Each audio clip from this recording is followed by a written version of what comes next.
Hello everyone, इस video में हम स्टार्ट करेंगे क्लास 11th मैथ्स का बहुत ही इंपॉर्टेंट टॉपिक ट्रिग्नोमेट्रिक फंक्शंस। तो ट्रिग्नोमेट्रिक फंक्शंस न केवल मैथ्स में इंपॉर्टेंट है बल्कि इसकी इंपॉर्टेंस आप फिजिक्स में भी देख सकते हो। तो चलिए स्टार्ट करते हैं ट्रिग्नोमेट्रिक फंक्शंस। तो सबसे पहले आपको ट्रिग्नोमेट्रिक फंक्शन समझने के लिए आपको एंगल्स के बारे में जानना जरूरी है। तो आपने अभी तक देखा होगा कि एंगल का जो मेजरमेंट होता है वो आप डिग्री में करते हुए आते हो। तो अगर आप एंगल को मेजर करते हो तो आपको पता है एंगल जो होता है दो रेज के मिलने से बनता है, और जहां पे ये दो रेज मीट करते हैं इसको हम कहते हैं vertex. It is called vertex. जहां से आप एंगल को मेजर करना शुरू करते हैं, जिस साइड से आप एंगल को मेजर करना शुरू करते हो, इसको हम कहते हैं इनिशियल साइड। ये क्या हो गई आपकी इनिशियल साइड। और जो दूसरी साइड होती है जहां पे आप एंगल कंप्लीट करते हो, that is called terminal side. तो आप यहां से देख सकते हो कि आप इनिशियल से टर्मिनल साइड की तरफ मूव करते हो और ये आपका कोई एंगल बनता है। उसी तरीके से अगर आपकी ये इनिशियल साइड होती है, ये इनिशियल साइड है और ये टर्मिनल साइड है, तो यहां पे आपका वर्टेक्स है, राइट। और अगर आप इनिशियल से टर्मिनल की तरफ मूव कर रहे हो तो आपको दोनों एंगल्स में एक डिफरेंस दिख रहा होगा कि आप यहां पे इस डायरेक्शन में मूव कर रहे हो, दैट इज एंटी क्लॉकवाइज। तो यहां पे आप एंटी क्लॉकवाइज डायरेक्शन में मूव कर रहे हो, जबकि यहां पे आपको क्लॉकवाइज डायरेक्शन में मूव करना पड़ रहा है। तो कभी भी अगर आपको एंटी क्लॉकवाइज डायरेक्शन में मूव करना पड़ता है तो ये होता है हमारा पॉजिटिव एंगल। और अगर आप एंटी क्लॉकवाइज ना होके क्लॉकवाइज डायरेक्शन में मूव करते हो तो ये हो गया आपका निगेटिव एंगल। तो उम्मीद है कि आपको ये बात समझ में आ गई होगी कि कब कोई भी एंगल पॉजिटिव लिया जाता है, कब कोई भी एंगल नेगेटिव लिया जाता है। अगर आप एंटी क्लॉकवाइज डायरेक्शन में मूव करते हो इट इज पॉजिटिव एंगल, और अगर आप क्लॉकवाइज डायरेक्शन में मूव करते हो तो it is called negative angle. तो ये डिफरेंस है हमारे पास पॉजिटिव और नेगेटिव एंगल के बीच में। अब जब हम एंगल के मेजरमेंट की बात करते हैं तो आपको पता है कि आप अभी तक एंगल को मेजर करते हुए आ रहे हो डिग्री में। तो कैसे हम मेजर करते हैं? सपोज ये एंगल है, इसको आप बोलते हो this is the angle of 90 degree. या उसी तरीके से अगर आप इस एंगल की बात करते हो तो this is the angle of 180 degree. या इस तरीके से आप बात करते हो दैट इज 270 डिग्री। और अगर आप इसको कंप्लीटली रोटेट कर दो, अगर आपकी इनिशियल साइड और टर्मिनल साइड दोनों इस तरफ हो तो ये जो कंप्लीट एंगल होता है दैट इज 360 डिग्री। लेकिन अब यहां पे एक नया मेजरमेंट हम यूज करेंगे, एक नई यूनिट लेंगे एंगल को मेजर करने के लिए, और उस यूनिट को हम कहते हैं रेडियन। अब ये रेडियन होता कैसे है, कैसे हम इसको डिफाइन करते हैं, और दूसरी चीज कि एंगल जो होता है रेडियन में और डिग्री में इनके बीच में रिलेशन क्या होता है, चलिए डिस्कस कर लेते हैं। तो सबसे पहले अगर आप एंगल की बात करते हैं तो अगर मैं एक सर्कल ड्रॉ करूं और यहां पे इस सर्कल का रेडियस मान लेते हैं, इस सर्कल का रेडियस है r, तो आपको पता है ये सर्कल का रेडियस ये भी r होगा। अगर मैं उसी की रेडियस की लेंथ का दैट इज r लेंथ का एक आर्क लेता हूं, ये जो आर्क है इसकी लेंथ भी मैं कितनी लेता हूं, ये भी मैं r लेता हूं, तो रेडियस की इक्वल लेंथ का अगर आप एक आर्क लेते हो तो वो एक एंगल सबटेंड करेगा, ये तो आप जानते ही हो। तो जितना एंगल रेडियस के इक्वल लेंथ का आर्क सबटेंड करता है एट द सेंटर, इसको हम कहते हैं 1 रेडियन। तो इसका मतलब आप कह सकते हो एंगल सबटेंडेड बाय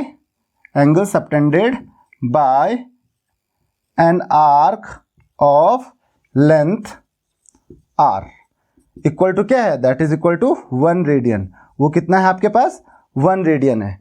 यही डेफिनेशन है 1 रेडियन की, कि अगर किसी भी सर्कल का रेडियस r है तो r ही लेंथ का, उसके रेडियस के इक्वल लेंथ का आर्क जितना एंगल सबटेंड करता है सेंटर पे, उसको हम क्या कहते हैं, 1 रेडियन कहते हैं। तो अगर मैं बोलूं angle subtended by an arc of length, कोई और ले लेते हैं 1, अगर 1 लेंथ ले लूं मैं 1 यूनिट, तो that will be equal to 1 upon r radian. और अगर मैं बोलूं angle subtended by an arc of length, randomly मैं l ले लेता हूं, l लेंथ का जो आर्क है वो कितना एंगल सबटेंड करेगा, that is 1 by r into l। Simple हम क्या यूज कर रहे हैं यहाँ पे हम यूनिटरी मेथड यूज कर रहे हैं कि अगर आर लेंथ का आर्क एक रेडियन सबटेंड करता है, तो 1 लेंथ का आर्क कितना सबटेंड करेगा, 1/r। और अगर l लेंथ का करेगा तो 1/r into L, that is l/r radian. तो यहां से जो एंगल का फॉर्मूला है, यहां से आपको एंगल का फॉर्मूला मिल जाता है, that is angle is equal to, that is length of arc, क्योंकि आर्क की लेंथ क्या है, l है, तो that is equal to length of arc divided by r। r क्या है, रेडियस। तो ये फॉर्मूला होता है एंगल का। अब आप इसमें गलती क्या करते हो, यहां पे जो एंगल है वो हम किस में मेजर कर रहे हैं, रेडियन में। तो ये चीज आपको ध्यान रखना है कि ये फॉर्मूला जो देता है आपको एंगल, वो रेडियन में देता है, न कि डिग्री में। तो आप गलती से क्या कर लेते हो, आप एंगल को डिग्री में ले लेते हो और आपका पूरा का पूरा फॉर्मूला गलत हो जाता है। तो यहाँ पे आप ध्यान रखिए कि ये जो एंगल है, angle equal to length of arc by radius, ये एंगल हम मेजर करेंगे रेडियन में, न कि डिग्री में। अगर आप डिग्री में मेजर करते हो उसके लिए ये फॉर्मूला वैलिड नहीं है। अगर आपके पास एंगल डिग्री में दिया हुआ है तो आपको उसको पहले रेडियन में कन्वर्ट करना पड़ेगा। अब क्वेश्चन ये आता है कि हम कैसे एंगल को डिग्री से रेडियन में कन्वर्ट कर सकते हैं, क्या रिलेशन होता है angle in degree and angle in radian के बीच में। तो यहां पे आप देख सकते हो कि मैंने क्या कहा, एंगल इक्वल टू क्या होता है, length of arc upon radius. मान लेते हैं एक कंप्लीट सर्कल आप मूव करते हो, तो ये लेंथ ऑफ आर्क उसके लिए क्या हो जाती है, अगर आप इस सर्कल में कंप्लीट मूव करते हो तो लेंथ ऑफ आर्क ये पूरा का पूरा एंगल हो जाएगा। तो ये पूरा का पूरा इसके लिए लेंथ ऑफ आर्क क्या हो जाएगी, पूरा जितना सर्कल का सरकमफेरेंस है। तो इसका मतलब उस समय जो एंगल होगा, angle is equal to length of arc कितना हो जाएगा, that is circumference of circle 2πr divided by radius, that is r। तो इसका मतलब आप कह सकते हो कि पूरा सर्कल अगर आप रोटेट करते हो, ये वाला एंगल अगर आपने पूरा रोटेशन किया तो ये वाला जो एंगल होगा that is equal to 2πr upon r, that is equal to 2π radian. और यहां पे मैंने अभी आपको बताया था कि अगर आप पूरा सर्कल मूव करते हो तो ये एंगल को अगर आप डिग्री में मेजर करोगे दैट इज 360 डिग्री, और रेडियन में मेजर करोगे दैट इज 2π रेडियन। तो 360 डिग्री और 2π रेडियन दोनों क्या हो गए, इक्वल हो गए। तो अब यहां पे आप पुट कर दीजिए, that is 360 degree is equal to 2π radian. तो यहां से आप डिग्री को रेडियन में कन्वर्ट कर सकते हो, कैसे, 360 डिग्री इक्वल टू 2π रेडियन, तो 1 degree equal to 2π by 360, 2π by 360, और इसको आप लिख सकते हो पाई बाय 180 रेडियन। तो 1 degree is equal to pi by 180 radian. और अगर आप रेडियन को डिग्री में कन्वर्ट करना चाह रहे हो तो that is 1 radian is equal to 180 by pi degree. तो ये आपके पास एंगल मेजरमेंट होते हैं, किस तरीके से आप डिग्री को रेडियन में या फिर रेडियन को डिग्री में कन्वर्ट कर सकते हो, और क्या रिलेशन है डिग्री और रेडियन के बीच में, और रेडियन की डेफिनेशन क्या होती है। तो उम्मीद है कि आपको ये बात समझ में आ गई होगी कि जो एंगल का फॉर्मूला होता है arc by radius, length of arc divided by radius, ये फॉर्मूला केवल और केवल वैलिड होगा अगर आप एंगल को रेडियन में लेते हो। अगर आपको एंगल डिग्री में दिया हुआ है तो आपको उसको रेडियन में कन्वर्ट करना है, क्योंकि आप ये गलती बहुत ज़्यादा करते हो कि एंगल को आप देखते नहीं हो कि आप डिग्री में है या फिर रेडियन में है, और इस वजह से आपका जो सॉल्यूशन होता है वो गलत हो जाता है। तो इस चीज़ का आपको ध्यान रखना है। अब रेडियन की तो हमने बात कर ली, डिग्री से भी छोटी यूनिट्स होती हैं। तो आपको एक चीज़ ध्यान रखनी है कि जैसे डिग्री से छोटी यूनिट 1 डिग्री इक्वल टू होता है 60 मिनट, और आप कह सकते हो 1 डिग्री इक्वल टू 60 मिनट को हम इस तरीके से डिनोट करते हैं। उसी तरीके से 1 मिनट इक्वल टू होता है 60 सेकेंड्स, और सेकेंड्स को हम ऐसे डिनोट करते हैं। तो आपको ध्यान रखना है कि 1 डिग्री इक्वल टू होता है 60 मिनट और 1 मिनट इक्वल टू होता है 60 सेकेंड्स। आपको यहाँ पे ध्यान रखना है कि ये जो मिनट और सेकेंड्स हैं ये टाइम के मेजरमेंट्स नहीं है, बल्कि ये एंगल के मेजरमेंट्स हैं। तो आप इसको टाइम से मत कंफ्यूज कीजिए कि 1 मिनट टाइम होता है और 1 सेकेंड टाइम होता है। ये टाइम नहीं है, ये है मेजरमेंट ऑफ एंगल। तो इस चीज़ का आपको ध्यान रखना है कि ये एंगल का मेजरमेंट है, न कि टाइम का। तो मिनट और सेकेंड एंगल का भी मेजरमेंट होता है, टाइम का कॉन्सेप्ट अलग है हमारे पास यहाँ पर। तो अब हम चलते हैं नेक्स्ट टॉपिक पे, जो है ट्रिग्नोमेट्रिक फंक्शन। तो ये बात आपको समझ में आ गई होगी। अब हम ट्रिग्नोमेट्रिक फंक्शंस पे चलते हैं और देखते हैं कि ट्रिग्नोमेट्रिक फंक्शंस होते क्या हैं। तो मान लेते हैं कि आपके पास एक सर्कल है और उस सर्कल का ये आपकी एक्स एक्सिस हो गई, ये आपकी वाई एक्सिस हो गई, वाई डैश वाई, और ये आपका ओरिजिन हो गया। अगर मैं एक सर्कल ड्रॉ करता हूँ, इसका रेडियस ड्रॉ करता हूँ, इसका सर्कल का जो सेंटर है वो है ओरिजिन पे, और मैं इसका एक रेडियस ड्रॉ करता हूँ, ऑब्वियसली ये भी उसका रेडियस होगा। मान लेते हैं इस सर्कल का रेडियस है 1 यूनिट। 1 यूनिट इसलिए ले रहे हैं हम कि 1 यूनिट से आपकी कैलकुलेशन कम हो जाएगी। वैसे आप आर भी ले सकते हो, लेकिन 1 यूनिट से आप कैलकुलेशन कम कर सकते हो, इसलिए मैंने जस्ट 1 यूनिट लिया है। तो अगर इसका रेडियस 1 यूनिट है तो आप देख सकते हो ये इसकी रेडियस हो जाएगी। तो इसका मतलब ये इस पॉइंट के कोऑर्डिनेट्स क्या हो जाएंगे, 1,0। इस पॉइंट को मैं P ले लेता हूँ। इसके कोऑर्डिनेट्स मुझे नहीं पता क्या है, तो इसके कोऑर्डिनेट्स मान लेता हूँ, ये इसका x कोऑर्डिनेट हो जाएगा और ये इसका y कोऑर्डिनेट हो जाएगा। मान लेते हैं कोऑर्डिनेट है a, b, राइट। उसी तरीके से इस पॉइंट की अगर मैं बात करूं तो ये हो जाएगा 0,1। इस पॉइंट को मैं q ले लेता हूं। इस पॉइंट की मैं अगर बात करूं तो ये हो जाएगा -1,0। ये पॉइंट मान लेते हैं आपका r हो गया। और इस पॉइंट की अगर मैं बात करूं तो यहाँ पे जो y है वो नेगेटिव हो जाएगा और x 0 रहेगा, तो -1,0। तो PQR मान लेते हैं पॉइंट S है। अब अगर ये पॉइंट लिया है मैंने, मान लेते हैं इस पॉइंट का नाम है A। ऐसी एक और पॉइंट ले लेता हूँ, ये ओरिजिन है आपका। ऐसी एक और पॉइंट ले लेता हूँ सेम इस तरफ, तो ये हो गया आपका दैट इज पॉइंट B। तो B के जो कोऑर्डिनेट्स होंगे वो होंगे, आप देख सकते हो यहाँ से लेके यहाँ तक का डिस्टेंस क्या है, ये A हो गया और ये है B। तो ये है A और B, क्योंकि यहाँ पे नेगेटिव हो जाएगा तो इसके कोऑर्डिनेट्स हो जाएंगे A, -B। तो यहाँ पे आप देख सकते हो एक चीज दैट इज OA क्या है, रेडियस है। और अगर मैं इस एंगल की बात करूं तो इस एंगल में आप कोई सा भी आप एंगल ले लीजिए, चाहे वो POA हो या POB हो। मान लेते हैं ये जितना एंगल है इसको x मान लेते हैं, और अगर ये x हुआ, क्योंकि हम ये आपकी इनिशियल साइड है, तो ये आप एंटी क्लॉकवाइज जा रहे हो तो पॉजिटिव एंगल आएगा, और ये वाला जो एंगल आएगा दैट इज -x। तो आप अगर एंगल x लो या एंगल -x लो, यहाँ पे एक चीज कॉमन है दैट इज हाइपोटेनस। यहाँ पे हाइपोटेनस जो है वो a है, और यहाँ पे जो हाइपोटेनस होगी वो OB होगी, that is equal to radius of the circle. तो वो सर्कल के रेडियस के इक्वल आ रहा है, और सर्कल का रेडियस हमने कितना लिया, दैट इज 1। तो अगर यहां से मैं बात करूं sin x की, सपोज मैं sin x ले लेता हूं। sin x इक्वल टू क्या होता है आपको पता है, आप जनरली फॉर्मूला यूज करते हो अपोजिट अपॉन एडजेसेंट, या आप बोलते हो परपेंडिकुलर अपॉन बेस। तो दैट इज परपेंडिकुलर आपका ये हो गया, इस पॉइंट को मैं C मान लेता हूं, that is AC divided by OA, और AC बाय OA आप मेजर कर सकते हो, दैट इज इक्वल टू ये डिस्टेंस क्या है, ये B है, ये डिस्टेंस क्या है, ये A है। तो that is equal to B upon OA, that is 1, क्योंकि OA की वैल्यू 1 है। OA क्या है, रेडियस है सर्कल का। तो sin x आपके पास क्या आ रहा है, B। उसी तरीके से अगर मैं cos x की बात करूं तो cos x इक्वल टू क्या हो जाएगा, that is OC by OA, that is equal to A। अगर tan x की बात करूं तो tan x इक्वल टू क्या हो जाएगा, B बाय A। तो ये आपके पास 3 एंगल हो गए। बाकी के जो 3 एंगल होते हैं वो इनका अपोजिट होते हैं। अगर मैं बात करूं sin -x की, sin -x की, तो sin -x कौन सा एंगल है, ये, तो वो कितना हो जाएगा, दैट इज इसके लिए परपेंडिकुलर क्या है, ये हो गया, दैट इज -b अपॉन, और ये कितना रहेगा, ये तो 1 ही रहेगा। तो sin -x कितना आ रहा है, -b।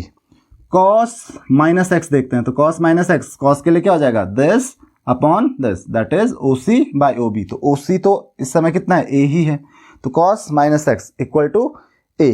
और अगर tan -x देखें हम, तो tan -x कितना आ रहा है आपको यहाँ से, दैट इज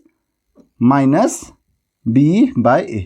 तो आप यहां से देख सकते हो sin -x equal to -b, जबकि sin x क्या आ रहा था, b। तो आप कह सकते हो sin -x equal to -sin x।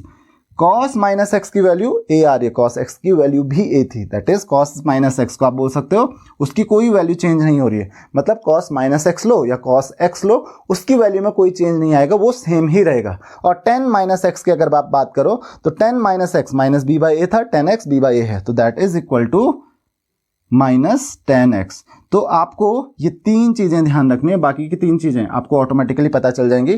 Ten minus x equal to minus tan x, cos minus x equal to cos x, और sine minus x equal to minus sine x. अगर हम रेसिप्रोकल की बात करें तो आपको पता है साइन का रेसिप्रोकल होता है कॉसेक। तो अगर sine minus x equal to minus sine x है तो cosec minus x, cosec minus x equal to क्या हो जाएगा, यहाँ से उसका रेसिप्रोकल वो भी निगेटिव हो जाएगा, that is minus cosec x. उसी तरीके से कॉस का reciprocal that is sec minus x, sec minus x equal to क्या हो जाएगा, क्योंकि कॉस माइनस एक्स क्या होगा, कॉस एक्स होगा, तो उसका रेसिप्रोकल भी सेम हो रहेगा, उसका साइन चेंज नहीं होगा, that is equal to sec x. और तीसरा आपके पास टेन का reciprocal that is cot minus x, वो क्या हो जाएगा, that is equal to minus cot x. इसका मतलब अगर आप एंगल को नेगेटिव या पॉजिटिव लेते हो तो कॉस और सेक पे उसका कोई फर्क नहीं पड़ता, आप एंगल पॉजिटिव लो या नेगेटिव लो, कॉस और सेक पे कोई फर्क नहीं पड़ता। जबकि बाकी के जो ट्रिगोनोमेट्रिक रेशियोज हैं that is sine, ten, cosec और कॉट, उनका जो साइन होता है अगर पॉजिटिव है तो नेगेटिव हो जाएगा या फिर नेगेटिव है तो पॉजिटिव हो जाता है। तो अगर आप एंगल का साइन चेंज करते हो, एंगल को पॉजिटिव से नेगेटिव करते हो, तो उनकी जो वैल्यूज हैं वो भी, उनका साइन भी चेंज हो जाता है। अब आप यहाँ पे देख सकते हो ये जो ट्रिगोनोमेट्रिक रेशियो है साइन, कॉस, टेन, इनकी जो वैल्यूज होती हैं sine x equal to b, cos x equal to a और tan x equal to b by a. अगर मैं साइन एक्स की बात करूं तो आप देख सकते हो यहाँ पे this is your first quadrant, this is second quadrant, this is third quadrant and this is fourth quadrant. First, second, third and fourth quadrant में अगर आप हो तो साइन की वैल्यू क्या है, बी है, कॉस की वैल्यू क्या है, ए है। तो अगर मैं फर्स्ट क्वाड्रेंट में बात करूं तो फर्स्ट क्वाड्रेंट में बी और ए दोनों की वैल्यू क्या होने वाली हैं, पॉजिटिव होने वाली हैं। तो फर्स्ट क्वाड्रेंट में sine x, cos x, ten x सारे के सारे ट्रिगोनोमेट्रिक रेशियोज क्या रहेंगे, पॉजिटिव रहेंगे। तो आपको ध्यान रखना है कि फर्स्ट क्वाड्रेंट में क्या होते हैं, सारे के सारे पॉजिटिव होते हैं, सारे ट्रिगोनोमेट्रिक रेशियोज क्या होते हैं, पॉजिटिव होते हैं। अगर मैं यहाँ पे सेकंड क्वाड्रेंट की बात करूँ, आपको कोई भी चीज़ रटने की जरूरत नहीं है, अगर मैं सेकंड क्वाड्रेंट की बात करूँ तो सेकंड क्वाड्रेंट में आप देख सकते हो सेकंड क्वाड्रेंट में जो ए की वैल्यू है वो नेगेटिव हो जाती है। तो ए की वैल्यू नेगेटिव होने से क्या हो जाएगा, साइन एक्स की वैल्यू पे कोई फर्क पड़ेगा, बिल्कुल नहीं, क्योंकि साइन एक्स जो बी है, बी तो पॉजिटिव रहेगा, बी मतलब जो वाई एक्सिस पे आप जा रहे हो दैट इज बी, तो बी की वैल्यू पे तो कोई फर्क नहीं पड़ेगा। किसकी वैल्यू नेगेटिव हो जाएगी, ए की वैल्यू नेगेटिव हो जाएगी, दैट इज जो एक्स एक्सिस है। तो ए की वैल्यू नेगेटिव हो जाती है सेकंड क्वाड्रेंट में, और इसकी वजह से क्या हो जाएगा, आपका कॉस नेगेटिव हो जाएगा। कॉस अगर नेगेटिव हो जाएगा तो बी तो पॉजिटिव है, ए नेगेटिव है, तो टेन भी नेगेटिव हो जाएगा, क्योंकि पॉजिटिव बाय नेगेटिव नेगेटिव। केवल साइन पॉजिटिव रहेगा, और साइन पॉजिटिव रहेगा तो साइन का जो रेसिप्रोकल है कॉसेक वो भी क्या रहेगा, पॉजिटिव रहेगा। तो अगर आप सेकेंड क्वाड्रेंट में जाते हो, सेकेंड क्वाड्रेंट में क्या होता है, केवल साइन और कॉसेक ये क्या होते हैं, पॉजिटिव रहते हैं। अगर आप थर्ड क्वाड्रेंट की बात करते हो तो थर्ड क्वाड्रेंट में आप देख सकते हो, थर्ड क्वाड्रेंट में ए और बी दोनों क्या हो जाएंगे, नेगेटिव हो जाएंगे। एक्स कंपोनेंट, वाई कंपोनेंट दोनों क्या हो जाएंगे, नेगेटिव हो जाएंगे। एक्स कोऑर्डिनेट और वाई कोऑर्डिनेट दोनों नेगेटिव हैं। तो इसका मतलब क्या हुआ, अगर मैं बात करूं 10x की, तो 10x that is B by A. B क्या है, नेगेटिव है, ए क्या है, वो भी नेगेटिव है, तो negative by negative that is positive. तो इसका मतलब थर्ड क्वाड्रेंट में अगर आप जाते हो तो थर्ड क्वाड्रेंट में आपके पास 10 और कॉसेक ये दोनों क्या होते हैं, और कॉट दोनों क्या होते हैं, पॉजिटिव होते हैं। लेकिन अगर मैं साइन और कॉस की बात करूं, साइन उसकी वैल्यू माइनस भी नेगेटिव हो जाएगी और कॉस भी नेगेटिव हो जाएगी, क्योंकि ए और बी दोनों नेगेटिव होते हैं थर्ड क्वाड्रेंट में। और अगर साइन और कॉस नेगेटिव होते हैं तो उनके जो रेसिप्रोकल हैं, उनके रेसिप्रोकल कौन है, सेक और कॉसेक, तो ऑब्वियसली वो भी नेगेटिव होंगे। नाउ अब हम बात करते हैं फोर्थ क्वाड्रेंट की। तो अगर आप फोर्थ क्वाड्रेंट में जाते हो तो आपको दिख रहा है यहाँ पे ए की जो वैल्यू है वो तो चेंज नहीं होगी, वो पॉजिटिव रहेगी, और बी की जो वैल्यू है वो नेगेटिव हो जाएगी। बी यानी कि साइन एक्स की वैल्यू चेंज हो जाएगी यहाँ पे। तो जो फोर्थ क्वाड्रेंट है, तो फोर्थ क्वाड्रेंट में होगा साइन नेगेटिव लेकिन कॉस पॉजिटिव, तो कॉस पॉजिटिव होगा तो उसका रेसिप्रोकल जो है सेक, कॉस और सेक दोनों क्या हो जाएंगे, पॉजिटिव हो जाएंगे। तो आप यहां से इजीली समझ सकते हो कि क्यों साइन सेकंड क्वाड्रेंट में पॉजिटिव होता है, थर्ड क्वाड्रेंट में 10 पॉजिटिव होता है और फोर्थ क्वाड्रेंट में कॉस पॉजिटिव होता है। तो इस तरीके से आप पता कर सकते हो इन ट्रिग्नोमेट्रिक रेशियोज का कि कब ये पॉजिटिव होंगे और कब नेगेटिव होंगे। अब आपके पास इन ट्रिग्नोमेट्रिक की वैल्यूज की बात आती है कि इन ट्रिग्नोमेट्रिक रेशियोज जो हैं साइन कॉस टेन जो भी हैं इनकी वैल्यूज किस तरीके से चेंज होती है। तो इस लेक्चर में हमें डिस्कस कर लेते हैं कि कैसे इनकी वैल्यू चेंज होती है। आप देख सकते हो साइन की जो वैल्यू है, देखिए जो हाइपोटेन्यूस है that is radius, hypotenuse radius के इक्वल हुआ, तो उसकी वैल्यू पे तो कोई फर्क पड़ने नहीं वाला है, उसकी वैल्यू हमेशा रहेगी सेम। डिपेंड करता है किस चीज की वैल्यू पे, बी और ए की वैल्यू पे। आप देख सकते हो अगर मैं इस सर्कल में रोटेट करते जाऊं तो एंगल क्या होते जाएगा, बढ़ते जाएगा। जैसे जैसे हम ऐसे मूव करते जाएंगे तो एंगल क्या हो जाएगा, ये इंक्रीज होते जाएगा। अब यहां देखिए जैसे जैसे ये एंगल इंक्रीज होते जाएगा, यहां पे आप देख सकते हो अगर मैं इसको इधर लेके आ जाऊं तो जो b की वैल्यू है अगर ये यहां पे होगा तो b की वैल्यू क्या होती जाएगी, कम होती जाएगी। तो यहां पे आप देख सकते हो साइन x की वैल्यू क्या है, b है, तो b की वैल्यू देखो यहां पे b की वैल्यू क्या है, दैट इज y कंपोनेंट। कितना है इसका, y कोऑर्डिनेट 0 है, तो b की वैल्यू 0 से लेके देखिए 0 से लेके जा रही है यहां पे और ये मैक्सिमम हो गई 1। अब आप देख सकते हो b की वैल्यू ऑब्वियसली रेडियस से ज्यादा नहीं हो सकती, तो 1 से ज्यादा तो कभी हो ही नहीं सकती। इसका मतलब sin x की वैल्यू कभी भी 1 से ज्यादा नहीं हो सकती है। और उसी तरीके से cos x की वैल्यू a और b की वैल्यू कभी भी रेडियस से ज्यादा नहीं हो सकते, मतलब 1 से ज्यादा नहीं हो सकते। तो sin x की वैल्यू आप देख सकते हो, यहां पे मैं करता हूं फर्स्ट क्वाड्रेंट की बात, फर्स्ट क्वाड्रेंट राइट। तो फर्स्ट क्वाड्रेंट कहां से कहां तक होता है, अगर मैं एंगल की बात करूं तो ये 0 हो गया, और इसको मैं बात करूं तो आपको पता है पाई इक्वल टू कितना होता है 180 डिग्री, ये है आपका 90 डिग्री, तो 90 डिग्री कितना हो जाएगा π/2। तो अगर रेडियन में मेजर करूं मैं इसको तो कितना हो जाएगा π/2 रेडियन, और अगर मैं इसको मेजर करूं रेडियन में तो that is pi radian, this is 3π/2 radian, और ये हो जाता है आपका 2π रेडियन। तो कंप्लीट। तो फर्स्ट क्वाड्रेंट मतलब आप बोल सकते हो 0 to π/2, 0 से लेके π/2 तक जाने में क्या होता है। उसके बाद सेकंड क्वाड्रेंट आता है π/2 से लेके और पाई तक जाने में क्या होता है।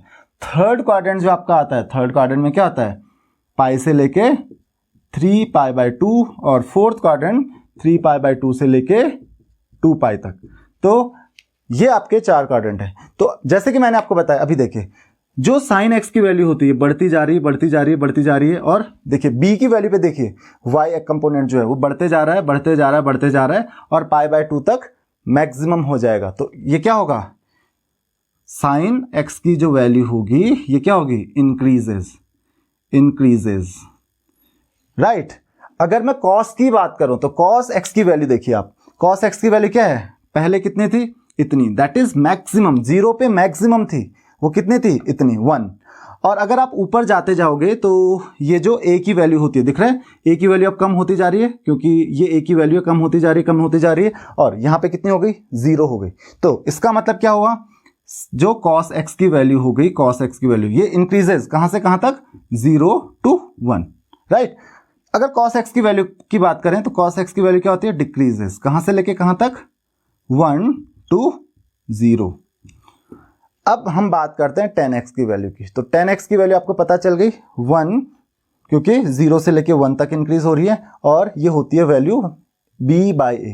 तो b पहले 0 था तो शुरू में 0 रहेगा, और b धीरे धीरे देखिए tan x इक्वल टू कितना, b/a, तो b धीरे धीरे इंक्रीज हो रहा है और a डिक्रीज हो रहा है, मतलब इसका न्यूमरेटर जो है वो इंक्रीज हो रहा है और डिनोमिनेटर डिक्रीज हो रहा है। तो ऑब्वियसली tan की वैल्यू इंक्रीज होते रहेगी, और कितने तक, तो आपको पता है a की वैल्यू लगभग 0 तक डिक्रीज हो रही है, तो इसका मतलब tan की वैल्यू तो इनफाइनाइट तक पहुंच जाएगी, कहां तक, π/2 तक। तो यहां पे ध्यान रखिए आप, जो tan x की वैल्यू होती है, tan x की वैल्यू क्या होती है, इंक्रीजेस फ्रॉम 0 to इन्फिनिटी। तो आपको इस चीज का ध्यान रखना है। अब सेम यही चीज आप आगे भी कर सकते हो। अगर हम बात करें साइन x की जगह किसकी, कॉसेक x की, तो आप देख सकते हो कॉसेक x होता है साइन x का reciprocal. Cosec x equal to क्या होता है, cosec x equal to 1/sin x right. तो अगर साइन x की देखिए 0 थी पहले वैल्यू, तो साइन x की वैल्यू जितनी कम होगी, क्योंकि साइन x इनवर्सली प्रोपोर्शनल होगा ऑब्वियसली कॉसेक x की, या कॉसेक x इनवर्सली प्रोपोर्शनल होगा, तो 0 होगी। जैसे जैसे वैल्यू बढ़ती जाएगी तो डिनोमिनेटर बढ़ता जाएगा, तो कॉसेक x की वैल्यू क्या होती जाएगी, ऑब्वियसली कम होती जाएगी, इनवर्स रिलेशन है। तो कहां से कहां तक होगा ये कॉसेक x की जो वैल्यू होगी, कॉसेक x की वैल्यू डिक्रीज होगी, क्योंकि साइन x की वैल्यू क्या हो रही है, इंक्रीज हो रही है, और डिक्रीज कहां से कहां तक, इन्फिनिटी टू 0। अब ये इन्फिनिटी से 0 नहीं, इन्फिनिटी टू 1। अब ये इन्फिनिटी से 1 पे क्यों आ रहा है? देखिए, जब आप cosec x की बात कर रहे थे 1 बाई साइन एक्स, तो शुरू में साइन एक्स की वैल्यू क्या थी? 0 रहेगी। Obviously at that point it is not defined. अब जैसे जैसे ये 0 से लेके बढ़ता रहेगा, 0 से थोड़ा सा ज़्यादा होगा, उस समय cosec x की वैल्यू जो होगी वो होगी इन्फिनिटी। अगर x टेंड्स टू 0 है तो cosec x tends to infinity हो जाएगा, cosec x की वैल्यू क्या हो जाएगी? इन्फिनिटी हो जाएगी। अच्छा, अब जैसे जैसे साइन x की वैल्यू बढ़ती रहेगी, साइन x की मैक्सिमम वैल्यू क्या हो सकती है? 1। तो डिनोमिनेटर की मैक्सिमम वैल्यू 1, तो cosec x की मिनिमम वैल्यू क्या है यहाँ पे? 1। तो इन्फिनिटी से 1 तक ये क्या होगा? डिक्रीज होगा। उसी तरीके से sec x की वैल्यू की बात करते हैं, तो sec x की वैल्यू क्या होगी? देखिए, cos x की वैल्यू डिक्रीज हो रही है, sec x का रेसिप्रोकल, तो बिल्कुल उल्टा रिलेशन है। ये 1 टू इन्फिनिटी क्या होगी? इंक्रीज होगी। It will increase from 1 to infinity. Next हम बात करते हैं किसकी? जो cot x है, तो cot x 0 to infinity reciprocal है, तो क्या हो जाएगा? ये डिक्रीज होगा। डिक्रीज कहां से लेके कहां तक? Infinity to 0। तो उम्मीद है कि आपको ये समझ में आ गया होगा कि 0 से लेके π/2 तक एंगल किस तरीके से चेंज होते हैं, मतलब 90 डिग्री तक। जब हम डिग्री की बात करते हैं, अब हम एंगल्स को रेडियन में ही मेजर करेंगे। अब हम नेक्स्ट सेकंड क्वाड्रेंट में पहुंच जाते हैं। π/2 से लेकर और पाई तक होता क्या है? तो π/2 से लेके पाई तक देखिए, जो अगेन b की वैल्यू है, देखिए आप नीचे नीचे जा रहे हो, तो इसका मतलब b की वैल्यू जो है वो फिर से डिक्रीज होती जा रही है। b की वैल्यू यहाँ पे थी 1, और 1 से लेके धीरे धीरे हो गई कितनी? ये हो गई 0। तो अगेन साइन x की वैल्यू क्या हो रही है? यहाँ पे डिक्रीज हो रही है। कहां से कहां तक? 1 टू 0, राइट। cos x की वैल्यू देखते हैं, तो cos x की वैल्यू देखिए, यहाँ पे थी 0, राइट, और यहाँ पे हो गई -1। अभी भी रुकने का नाम नहीं ले रही, अभी भी ये डिक्रीज ही हो रही है। देखिए, तो फिर से अगेन ये डिक्रीज ही हो रहा है अभी भी। कहां से कहां तक? अब 0 से लेके कहां तक पहुंच गया? -1, क्योंकि ये उस डायरेक्शन में जा रहा है, नेगेटिव डायरेक्शन में जा रहा है। तो अभी तक भी ये क्या हो रहा है? डिक्रीज हो रहा है। इसका बहुत ज़्यादा यूज होगा जब हम ग्राफ प्लॉट करेंगे। हाउएवर इस साल के लिए ग्राफ आपके सिलेबस में नहीं है, लेकिन आपके कॉम्पिटिटिव एग्जाम्स के लिए बहुत इंपॉर्टेंट हो सकते हैं। तो आप ध्यान से देखिए कि 10x की अगर हम बात करें, तो 10x क्या होगा? यहाँ पे आप देख सकते हो, दैट इज b/a जो है 10x की वैल्यू है। और 10x की वैल्यू अब क्या हो जाएगी? क्योंकि आप देख सकते हो जो a की वैल्यू है, a की वैल्यू तो क्या है? नेगेटिव है, और b की वैल्यू क्या है? पॉजिटिव है। तो नेगेटिव a है और पॉजिटिव b है, मतलब पॉजिटिव बाई नेगेटिव आ रहा है। तो 10x की जो वैल्यू होगी वो सेकंड क्वाड्रेंट में तो नेगेटिव ही रहने वाली है। 0 टू इन्फिनिटी हम पहुंचे थे, और यहां पे जैसे ही आपने पॉइंट क्रॉस किया और आप इधर पहुंचे, तो इसकी जो वैल्यू हो जाएगी b की वैल्यू, b की वैल्यू तो पॉजिटिव रहेगी, a की वैल्यू तुरंत ही नेगेटिव हो जाएगी। मतलब 0 से लेके और -1 तक ये डिक्रीज होता रहेगा। तो जो वैल्यू होगी 10x की वो आएगी कहां से लेके कहां तक? -Infinity to 0। तो आप यहां पे अंदाजा लगा सकते हो कि फर्स्ट ऑफ ऑल ये जो वैल्यू रहेगी दैट इज इक्वल टू, क्योंकि यहां पे 1 टू 0 डिक्रीज हो रही है, और यहां से 0 टू -1, तो यहां पे cos x की वैल्यू तुरंत ही निगेटिव हो जाती है, तो नेगेटिव ही आएगा 1/0। अब वहां पे क्या है? हम उस क्वाड्रेंट में पहुंच गए, तो 0 से लेके माइनस में वैल्यूज आ रही हैं, तो इसलिए जो इन्फिनिटी आएगा वो क्या आएगा? -इन्फिनिटी आएगा, ना कि पॉजिटिव, क्योंकि वैल्यू हमेशा नेगेटिव ही रहेगी। तो नेगेटिव इन्फिनिटी टू 0 यहाँ पे 10x की वैल्यू हो जाएगी। ये कब होगी 0? जब sin x की वैल्यू 0 होगी, तो ऑब्वियसली 10x की वैल्यू भी 0 होगी। sin x equal to sin x by cos x, आप देख सकते हो b/a। तो sin x by cos x 10x की वैल्यू आ रही है। अब हम बात करते हैं नेक्स्ट की cosec x की। तो अब आप cosec x को इजीली डिफाइन कर सकते हो कि अगर ये 1 टू 0 इंक्रीज हो रहा है, डिक्रीज हो रहा है, तो ये क्या होना चाहिए? फिर इंक्रीज होना चाहिए। कहां से लेके कहां तक? देखिए यहाँ पे 1 है, तो ये डिक्रीज हो रहा है, तो इंक्रीज होना चाहिए 1 टू, और जब ये 0 पे पहुंचेगा तो 0 तक पहुंचते इसकी वैल्यू क्या हो चुकी होगी? इन्फिनिटी। तो अगेन ये क्या होगा? इंक्रीज होगा 0 टू इन्फिनिटी। sec x की वैल्यू आप देख सकते हो, यहाँ पे cos x का बिल्कुल उल्टा जाएगा। यहाँ पे 0 से लेके -1 तक ये डिक्रीज हो रहा था, तो अगर ये 0 जाएगा तो देखो cos x की वैल्यू नेगेटिव में है यहाँ पे, तो इन्फिनिटी टू -1 नहीं होगा, क्या होगा? -Infinity to -1। आप इस चीज का ध्यान रखेंगे, -इन्फिनिटी से -1 तक। तो ये क्या होगी? अब यहाँ पे ये इंक्रीज ही होगी, -इन्फिनिटी से -1 तक। तो पहले 1 से लेके इन्फिनिटी तक इंक्रीज हो रही थी, और अब -इन्फिनिटी से 1 तक, -1 तक ये इंक्रीज होता रहेगा। तो आप देख सकते हो cos x डिक्रीज होते जा रहा है और sec x इंक्रीज होते जा रहा है। और सेम cot x के साथ भी होगा, क्योंकि ये माइनस इन्फिनिटी से 0 तक जा रहा है, तो कहाँ से कहाँ तक डिक्रीज होगा, ये भी डिक्रीज होगा उल्टा एकदम, कहाँ से कहाँ तक, 0 टू माइनस इन्फिनिटी। तो आप देख सकते हो tan x और cot x के साथ एक चीज है, 0 टू इन्फिनिटी और माइनस इन्फिनिटी टू 0, ये इस तरीके से जाते रहेंगे। तो ये लाई करते हैं माइनस इन्फिनिटी और इन्फिनिटी के बीच में। कौन, ये दो फंक्शंस, कौन कौन, tan और cot, ये दोनों फंक्शंस जो हैं ये माइनस इन्फिनिटी और इन्फिनिटी के बीच में लाई करते हैं। लेकिन अगर आप साइन और कॉस को देखोगे तो साइन और कॉस की जो वैल्यूज हैं वो 0 और 1 और या फिर 0 और -1, मतलब -1 से लेके 1 तक के बीच में लाई करेंगे। -1 से ये कम नहीं होंगी और 1 से कभी भी ज़्यादा नहीं होंगी। थर्ड क्वाड्रेंट में अगर आप पहुंच जाओगे तो थर्ड क्वाड्रेंट में अगेन आप देखिए, अब थर्ड क्वाड्रेंट में जैसे ही आप आते हो तो y एक्सिस पे जो आपके y कोऑर्डिनेट है नेगेटिव हो जाएगा, दैट इज b क्या हो जाएगा, नेगेटिव हो जाएगा। और यहाँ पे कितना था, 0। अब साइन x क्या हो जाएगा, अब फिर से और डिक्रीज होना शुरू हो जाएगा। पहले 1 पे था, अब 0 पे आया, फिर -1 पे चला जाएगा। यहां तक आते आते दिख रहा है, जो ये कोऑर्डिनेट्स होंगे, ये कोऑर्डिनेट्स क्या होंगे, दैट इज, मैंने गलत लिख दिया, दैट इज 0, -1, ये 0, -1 कोऑर्डिनेट होंगे।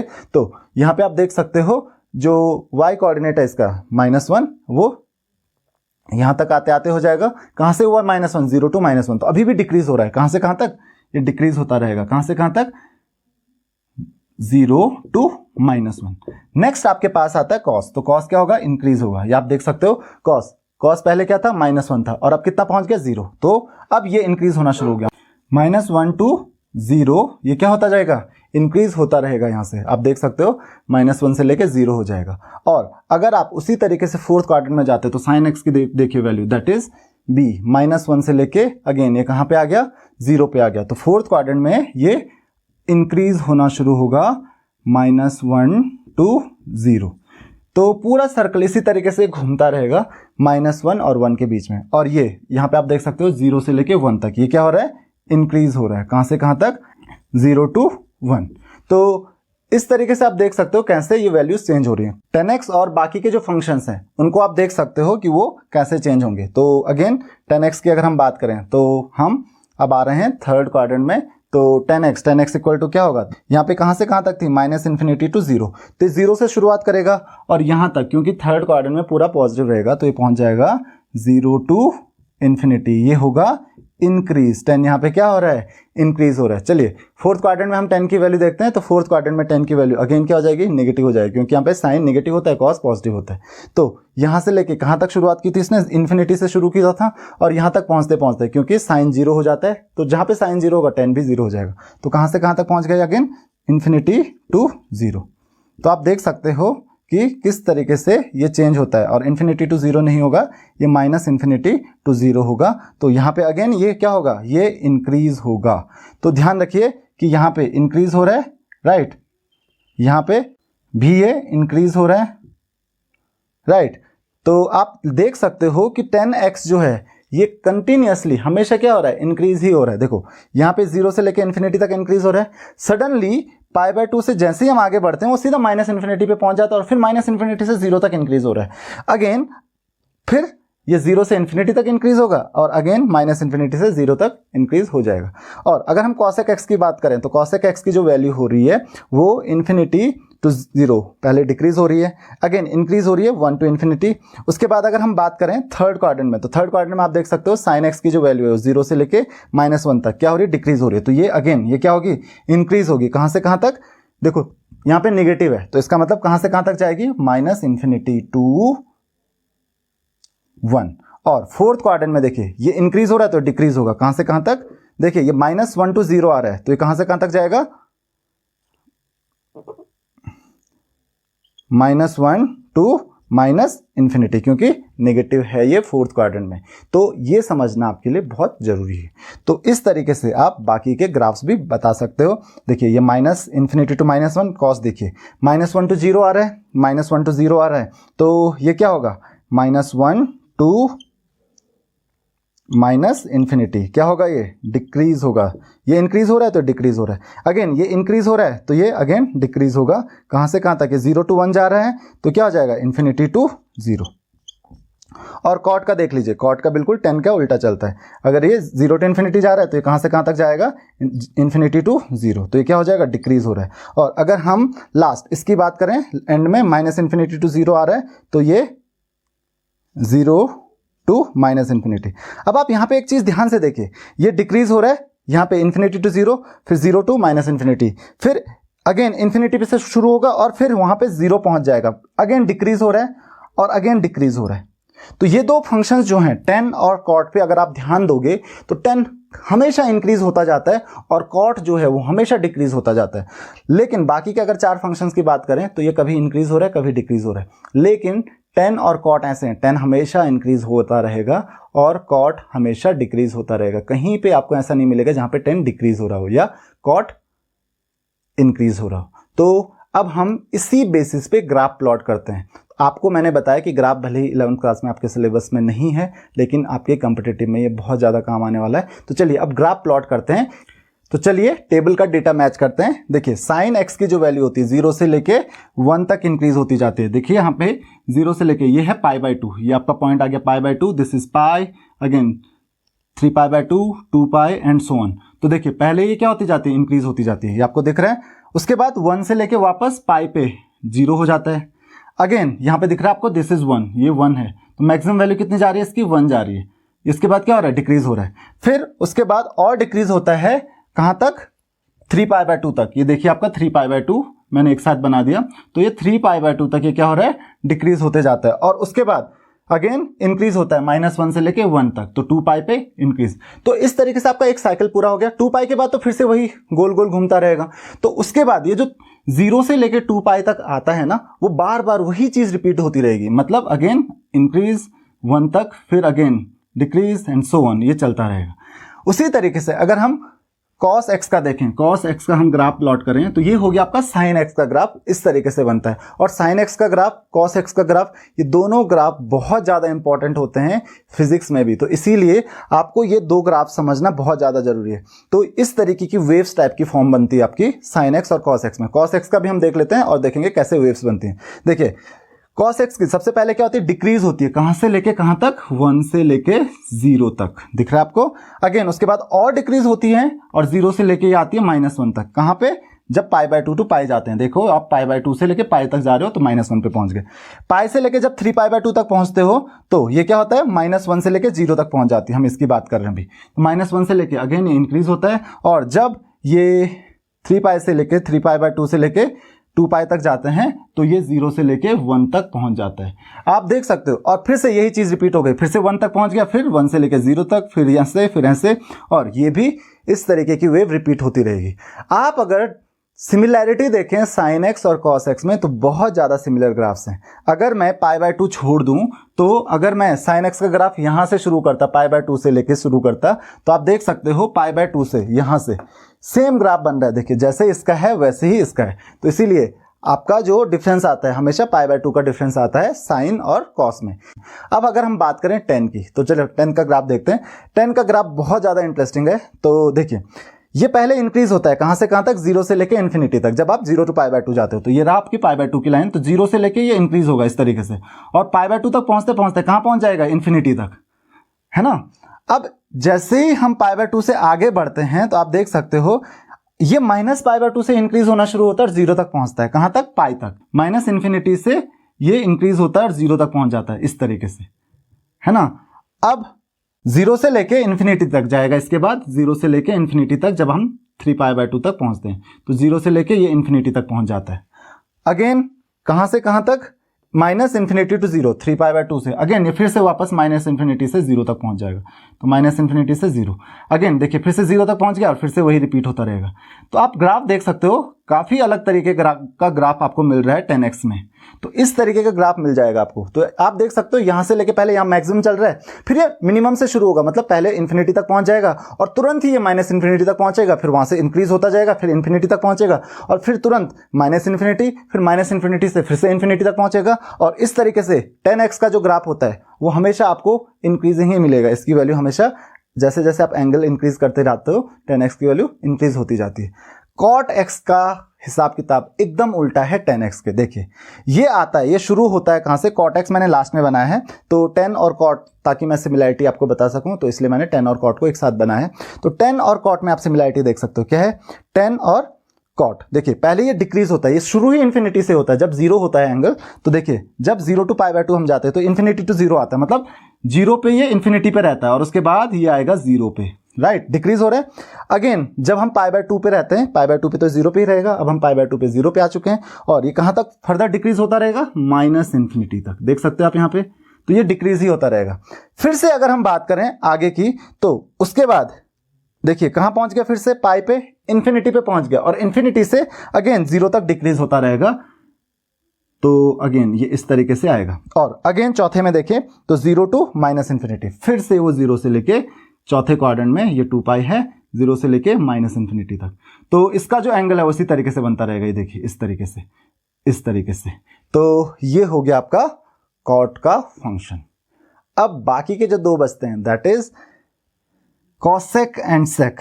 ये बहुत ही अजीब फंक्शंस है, बहुत इंटरेस्टिंग है। देखिए इनमें क्या होता है, तो कॉसेक एक्स, तो थोड़ा सा आपको स्पेस चाहिए होगा इसको समझने के लिए। तो देखिए ये 1 हो गया और ये हो गया आपका -1, यहाँ पे 1 है और यहाँ पे -1 है। देखिए अगेन यहाँ पे मैं रख लेता हूँ π/2, यहाँ पे पाई, यहाँ पे 3π/2 जैसे मैं पहले कर रहा था, 2π, आगे सोन, अगेन 5π/2, 3π, खैर आगे जाने की हमको जरूरत नहीं है। तो आप देख सकते हैं कॉसेक एक्स की जो वैल्यू हो रही है 0 से लेके, अगर हम π/2 तक जाते हैं तो इन्फिनिटी टू 1, इन्फिनिटी से लेके 1 तक, मतलब 0 पे इसकी वैल्यू थी इन्फिनिटी और π/2 पे आते आते इसकी वैल्यू क्या हो गई, 1 हो गई। देखिए इस तरीके से, है ना। अब जैसे ही हम आगे बढ़ते हैं तो ये इंक्रीज होती है अगेन 1 से लेके इन्फिनिटी तक, कहां तक, π/2 से लेके पाई तक ये इंक्रीज होती है और कहां तक पहुंच जाती है, इन्फिनिटी तक, इस तरीके से। तो ये 1 के नीचे कभी आई नहीं, ऑब्वियसली नहीं आ सकती है, ठीक है। उसके बाद जब हम पाई से आगे बढ़ते हैं तो ये तुरंत नेगेटिव इन्फिनिटी पे पहुंच जाती है, तो ये आगे शुरू होती है और 3π/2 तक आते आते आप देख सकते हो यहाँ पे 3π/2 तक आते आते ये कहां पहुंच जाती है, 3π/2 तक आते आते ये आ जाती है अगेन -1, एक्चुअली यहाँ पे -1 होना चाहिए था, तो ये -1 पे आ जाती है और अगेन ये फिर से 3π/2 से लेके -1 से लेके -इन्फिनिटी तक पहुंच जाती है। आपने एक चीज देखी, आपने एक चीज नोट की होगी, क्योंकि ये साइकिल है, ये बार बार यही साइकिल रिपीट होता रहेगा, तो फिर से अगेन आगे यही होता रहेगा इस तरीके से और यहाँ पे इस तरीके से। तो आपने एक चीज नोट की होगी यहाँ पे कि जो कॉसेक एक्स की वैल्यू है वो -1 और 1 के बीच में कभी आई ही नहीं, और वो आ ही नहीं सकती है, क्योंकि साइन एक्स की वैल्यू 1 और -1 के बीच में लाई करती है और ये रेसिप्रोकल होता है। तो ऑब्वियसली साइन एक्स की वैल्यू कभी 1 से ज़्यादा नहीं हो सकती है, अगर पॉजिटिव की बात करें तो 1 से ज़्यादा नहीं हो सकती है। तो अगर साइन एक्स की वैल्यू 1 से ज़्यादा नहीं होती है तो उसका रेसिप्रोकल जो होगा 1 से कम तो हो नहीं सकता है। उसी तरीके से अगर हम नेगेटिव की बात करें तो नेगेटिव में साइन एक्स की जो वैल्यू होती है वो -1 से ज़्यादा, मतलब -1 और 0 के बीच में नहीं हो सकती है। तो इसका मतलब कॉसेक एक्स की वैल्यू नेगेटिव में -1 से ज़्यादा नहीं हो सकती है, तो -1 और 0 के बीच में कॉसेक एक्स की वैल्यू कभी भी नहीं आती है। तो ये आपका ग्राफ इस तरीके से बनेगा। अगर हम सेक एक्स का ग्राफ प्लॉट करें, ये लास्ट हो गया आपके लिए, दैट इज सेक एक्स।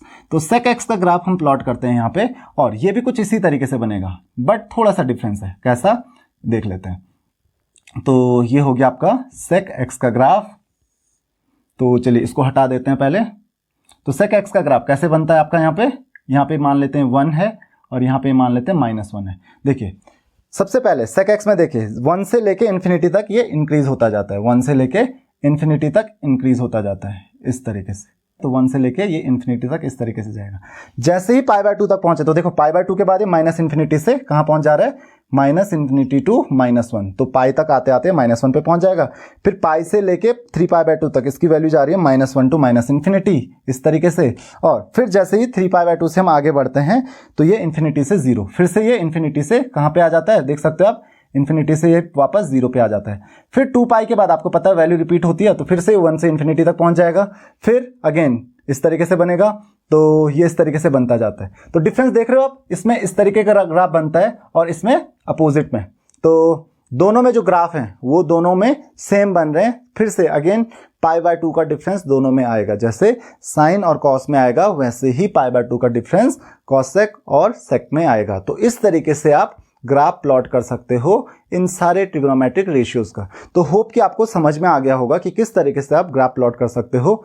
तो इस लेक्चर में इतना ही। नेक्स्ट लेक्चर में हम डिस्कस करेंगे ट्रिग्नोमेट्रिक फंक्शन से रिलेटेड फॉर्मूले और उनके डेरिवेशंस। तो अगर आपकी कोई भी क्वेरीज हैं तो आप मुझे कमेंट्स में क्वेश्चंस पूछ सकते हैं। Thank you very much.